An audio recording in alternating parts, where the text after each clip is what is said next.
इच्छा निरोधस तपः, इच्छाओं का निरोध कर देना तप है। तपस्वी होने का उपाय सबसे पहला सहनशील बनो, दूसरा अपनी अनंत शक्ति की पहचान करो, तीसरी बात परमात्मा की शक्तियों का गुणगान करो और उनके ही गुणों का चिंतन करो।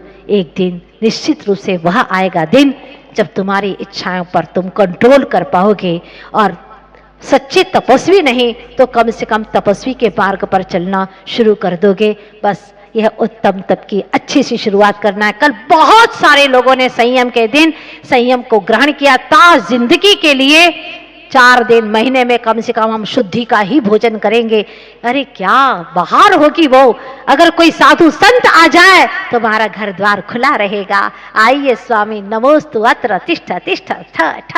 वाह, 4 दिन 3 कप 9 करोड़ मुनि भगवंत अथवा उसमें जो जो भी आहार लेने वाले साधु हैं 6वें 7वें गुण स्थानवर्ती, कम से कम उनको आहार देने का तुमको पुण्य लाभ अवश्य मिलेगा। कितना बड़ा पुण्य अर्जन किया। महिलाओं आलस मत करो और शुद्ध भोजन का संकल्प करो, यही तुम्हारे चातुर्मास की उपलब्धि होगी। बोलिए उत्तम तप धर्म की आई निकाल दो, मैं भी निकाल दो, मान का प्रतीक है। वांट निकाल दो, चाह छोड़ दो, चाह को भी निकाल दो, पीस रह जाएगा, ओनली पीस, सिर्फ शांति शांति शांति। तो अपने मनोबल को मजबूत करना है। आज बच्चों में मनोबल खत्म हो गया, बड़े हो जाते हैं मनोबल खत्म। छोटी सी बात किसी ने कही, सुसाइड करने की बात कर रहे। पहले के समय में विद्यार्थी को कैसे पढ़ाते थे, कैसे उनके मनोबल को मजबूत करते थे, गुरुकुल पढ़ने के लिए भेजते थे। और घर से जब गुरुकुल के लिए घोड़ा निकलता था तो गुरुजी कहते थे पीछे मुड़ करके देखोगे नहीं। घर की माँ रो रही है, पिता रो रहे हैं, भाई बहन रो रहे हैं, मेरा भाई जा रहा है, लेकिन पीछे मुड़ करके नहीं देखोगे। अगर देखोगे तो तुम्हें कभी भी घर पे आने को नहीं मिलेगा, कभी घर पे नहीं आ पाओगे। इसलिए मुड़ करके नहीं देखोगे। वो अपने मनोबल को मजबूत करना शुरू कर देता है कि मुझे वापस घर पे भी आना है। और वह देखता नहीं है पीछे मुड़ करके। गुरुकुल में चला गया और वहां पर परीक्षा शुरू हो जाती है।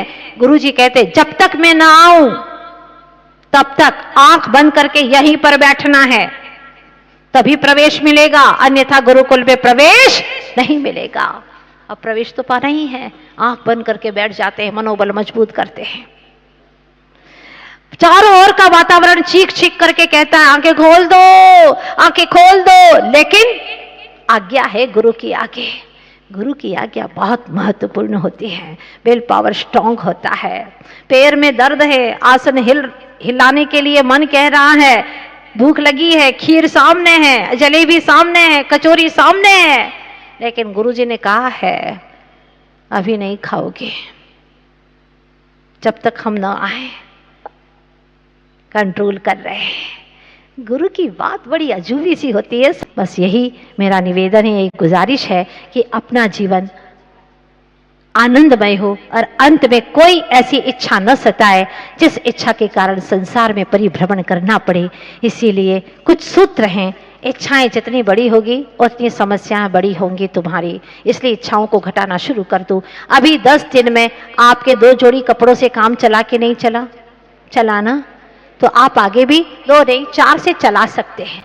1 जोड़ी से काम चल गया, सोचिए आप लोग, और कितना आनंद आया। जो आनंद 1 जोड़ी कपड़े पहन करके आया है वो आप जिंदगी में 100 जोड़ी कपड़े रखते हैं उसमें वो आनंद नहीं आता आपको। किसके लिए पहन रहे हो, किसको दिखाने के लिए पहन रहे हो? इसीलिए अपनी इच्छाओं को घटाना शुरू कर दो। ये इच्छाएं आपके घटाने से ही घटेंगी और आपके बढ़ाने से बढ़ जाएंगी। तम तप धर्म की जय जय जय। वंदना माता जी।